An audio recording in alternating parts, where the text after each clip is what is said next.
Today we're visiting the Cotton Museum in downtown Memphis with Willie Bearden. There's a lot of history in this room. You know, there really is. This is kind of everything that Memphis is about.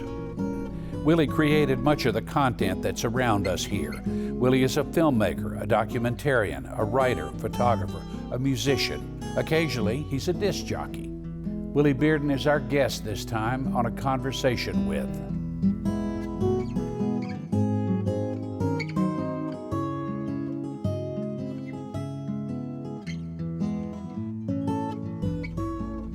Hello everybody, I'm George Larimore. Thank you for joining us, and thank Willie Bearden for being here with us on A Conversation With.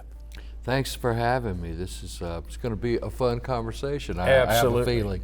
We walked in here in the Cotton Museum in downtown Memphis. You've said that you've spent a couple of years of your life in here getting this place ready.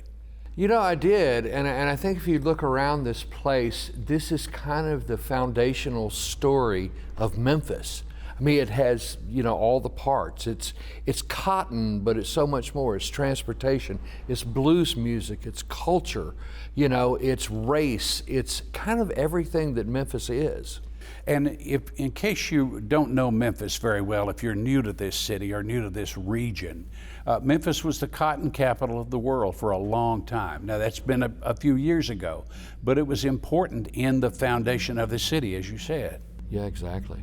Now you've worked on not only on this museum, but on the Blues Hall of Fame, the gateway to the blues, the Elvis Presley Museum in Tupelo. What is it that you get out of working at museum work? You know, that's a great question, and I always think that doing something like this, you take a deep dive into a subject, and it may be a very wide subject like cotton, you know, and everything that kind of comes, you know, that comes from cotton, all the cultural things. But the thing that I really like is that once you do the work, you write these text panels, you make the films, you gather the images, then this place is telling that story virtually every day of the year. There are, you know, sometimes I kind of stop myself and go, wow, I have 7 or 8 places that I've done work, and right this second, people are reading what I wrote. People are watching the films. People are listening to the audio. And so I have always been the kind of filmmaker or writer. I want people to be able to find what I've done, and for that information to be accessible to everybody. You know, if you write a book, yeah, not everybody's going to buy your book. You know, if you show something on television, which I've shown many documentaries on television, you know, they may show 2 or 3 times a year. These things teach all day long, every day. Now, you mentioned to me earlier, and there was a group of kids visiting here a little while ago, and you said to me earlier that in every group going to a museum, there's a couple of people who bought the tickets, who's driving this bus, who say we want to go, and there's a bunch of people who don't really care about being there, that they're thinking about lunch. Exactly. But you're thinking about those people. Yeah, I mean, when I started doing this kind of work, I thought, well, they're going to be people who are exactly where they want to be on the earth, you know, when they walk in this museum or whatever. And then the other 3 people in the car are going to be going, how did you talk me into this? Why are we here? How much does it cost? When do we get to eat lunch? And so I started thinking, if I can serve those people, the people who aren't really turned on by the subject or don't think they are, if I can serve them, then I've done what I was hired to do. Tell me about the documentaries that you've worked on, the ones that are important to you most, say Overton Park, Elmwood Cemetery, Memphis Garage Bands, Victorian Village. Why is it that you chose to do that kind of work? Did you think it wasn't being paid attention to enough? Well, I think I came along at a time, I had been doing a lot of corporate work, and so I learned the craft of filmmaking. I learned how to write, and I was, you know, going around the country producing corporate shows, producing a lot of corporate films, everything from, you know, training films for FedEx and International Paper and Fred's Dollar Stores and all these people. And you learn how to do this because it is a craft. You know, you are putting together that 10,000 piece puzzle that's never been put together before, right? Whether it's a training film or a new product film or whatever. And so you do that, and then I started thinking, well, I feel like I have a point of view. I think I'm maybe a good enough filmmaker now to start telling some of these stories. So the first thing I did was called Visualizing the Blues, and it showed on WKNO. And they called me the next day and said, that was great, what are you doing next? And I kind of froze because I didn't know what I was doing next, and I kind of blurted out, I think I'm gonna do something on Overton Park, because the park was going to be 100 years old in 2001. And so I made that commitment, and then I had to figure out how to do it. And I spent a year working on that film. And then, you know, as you start doing these things, people are interested in that. You know, you get to explain these things, and just more than just the facts or, you know, nostalgia or whatever. You know, you start telling these stories, and then that becomes a part of those people. And I've told you before that I can't tell you how many times people have come up to me over the years and have quoted something to me, like telling me a story that I wrote.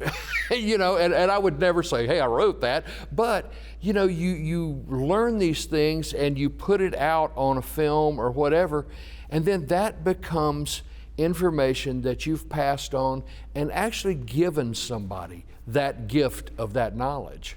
Let me ask you something. Why, or just say that for someone who is 32 years old and just moved here from Columbus, Ohio, doesn't know Memphis from Miami. Right. Why is it important to those people to know the history, not only of this city, but of this region? I mean, Memphis is a regional city.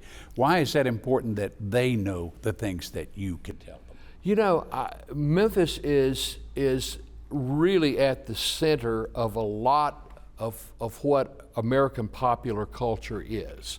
I mean, if you look at rock and roll, blues music, you know, transportation, all of these things that we're known for, that doesn't happen everywhere.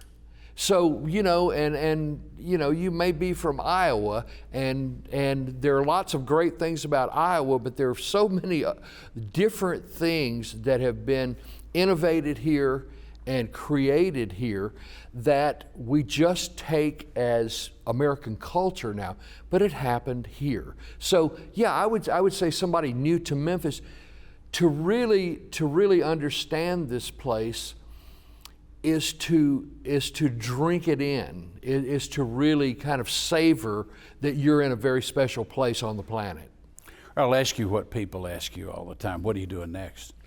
Oh gosh, I always have 4 or 5 projects going on. I'm writing a memoir, just writing about my life, because I feel like I've had a pretty interesting and charmed life. So I'm doing that. I'm working on a project on Overton Park now, and I've got gosh, I don't know.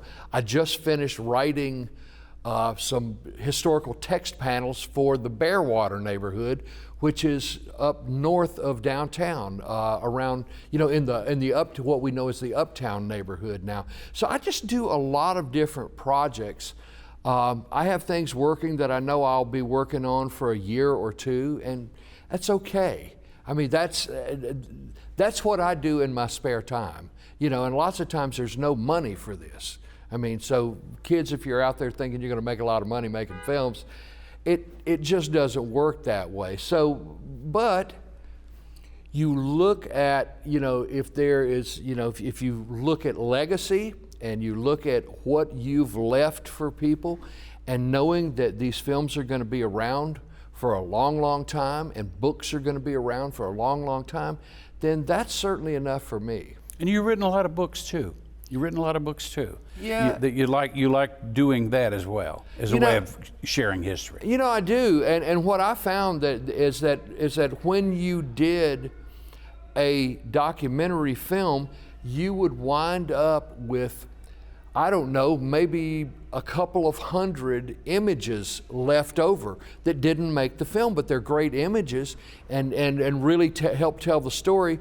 So a publisher got in touch with me, and when I did the Overton Park film, they said, would you do a book? And I thought, well, I guess I can. And I sat down and did that, and I really enjoyed, that's just kind of another deep dive into the subject. And you start collecting all of these images, and you tell the story of those images. And so, you know, that book has sold well over the years. Same thing with the Cotton Museum. I did a book on cotton after we did this museum. My wife, Kim, who is the executive director of Elmwood Cemetery, she and I worked on a book on Elmwood together, and we still liked each other enough at the end that we got married. So that was the next thing I want to talk with you about, is that you met Kim while working on a documentary in 2002. In 2002, yeah, I on Elmwood. On Elmwood, I was doing. I thought, you know, my second hour-long documentary needs to be something that also tells the story of Memphis. It is a very wide story, and people say to know Memphis you must know Elmwood, because you go to Elmwood Cemetery and drive around and you see that, okay, well, I know this street name. So the street was named after that person, huh? Okay, well, here are the Civil War soldiers here. Here are the yellow fever victims. So everywhere you turn in Elmwood Cemetery, there's an opportunity to hear that story that is uniquely Memphis. It's 80 acres, there are 80,000 people buried there. And everybody has a story. As we always say, everybody has a story. So during the pandemic, Kim wanted to kind of give something to the community. So we started this series called My Elmwood. And we would get people who had maybe somebody who had been their mentor, who's now buried there, or someone who was a relative, or someone that they wanted to get to know better, and they would come to Elmwood and tell the story of this person. And so they were like these little mini documentaries. And I think we did like 15 of those, and they might be 10 or 12 minutes long, but we have images in there, and so we put those on their website, and those are available at elmwoodcemetery.org. So, and that was just another way of saving these stories and bringing these stories to light. Now you, in I guess it was 2010, you made a feature film. You directed, produced, wrote a feature film, One Came Home. Yes. What was that experience like for you? You know, it was doing a film like that is very hard, and I pretty much work alone. I like to work alone. You know, I don't mind hauling the gear, and I go shoot things that I do just by myself. Dragging around 30 or 40 people, cast and crew, is very tough. On the other hand, working with actors was wonderful. I loved working with the actors and directing and being able to tell this story, this fictional story, which was kind of based in truth from my family from the 1940s. So it was incredibly hard to do, especially doing a period piece. You got to dress everybody like it's 1946. Lots of problems, but you know, we had such a good time.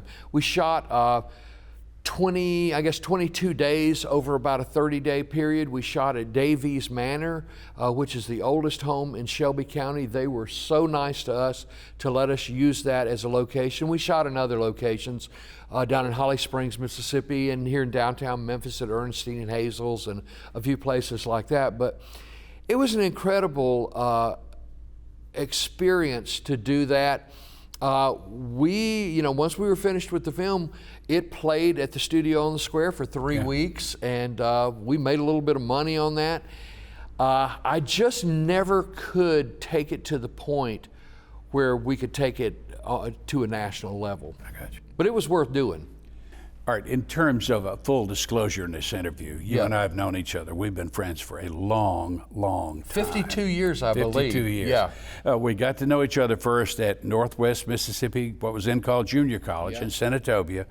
My first memory is sitting around a dorm room, smoking cigarettes and telling lies. Yeah. And listening to you talk about your hometown of Rolling Fork, Mississippi. And I remember thinking at the time that this must have been what it was like to listen to the young Mark Twain talk about Hamlet, because of the characters that you described and the places you went and the things that you saw. What was Rolling Fork to you in terms of who you are today? Yeah, I just always assumed everybody grew up in a very, loving atmosphere, in a little town where they knew everybody and they were able to get around and know everybody and all that. And I found out pretty quickly after I left there that not very many people did that. And I think I was around people who were storytellers. I was around people who took time with me and were very kind to me. And I just think I had permission, just kind of that blanket permission to run around in that town and learn things, and I have a very good memory. And I just remember things that people have told me, and all of the nutty people, because there were a lot of nutty people. There are nutty people everywhere, and just kind of knowing all those characters, that was my most favorite thing, when people would sit around and start telling the stories. And I read one time that Eudora Welty said when she was a kid, she couldn't wait for the grown-ups to start talking. And she said she would sit there quiet as a mouse and listen to people tell stories. And you've told me a number of times that you would sit where your mother worked at Evelyn's Beauty Shop and listen to the women who were having their hair done, telling those stories. Oh, they would talk about everything. I mean, I knew so much gossip from people, and I would just sit there and listen while my mother was, doing a shampoo and set on somebody, and she's rolling their hair up and all that, and my job as a kid was to pick up the bobby pins off the floor and all that. But I just loved listening to people talk. And then later in my career, as I got a little older, I started hanging out in the pool hall, and I kind of feel like I got my graduate degree at the pool hall because there was a different kind of person and a different kind of story and a different kind of experience in the pool hall. I just think that I kind of squeezed every drop out of that experience that I could, and it served me well. I do remember one time when I was a senior in high school, the principal calling me in, and he said, "Willie Bearden, if you keep running your mouth, you're never going to amount to anything." And so I do a lot of public speaking now, and usually when I'm speaking somewhere and somebody introduces me, I tell that story that he said I would never amount to anything. And I said, I've been running my mouth for 70 years now, and I've done okay with it. So take that, Mr. Principal. Now, you came to Memphis in the early 70s. Yeah. A lot of jobs, met a lot of people, but you've expressed to me how people helped you along the way, people that you've met, people made opportunities available to you. Tell me about how that affected you and how you play that out now. Well, people have been so kind to me over the years. When I got in the film business, it was 1978, I went to work at Motion Picture Laboratory because you helped me get that job. You had worked there. You were a color timer there, and I was able to go there and get in the film business. I did color timing, I did film setup, I did editing, and finally I was an account exec for several years there. So it really gave me a career. But I'm sure I asked the stupidest questions imaginable, but there were photographers who worked there and filmmakers and editors and all these people who were so kind to me and would answer every stupid question I had. And so I've taken interns over the years. I always, when people call me just kind of out of the blue and say, "Hey, listen, I'm thinking about doing this. What do you think?"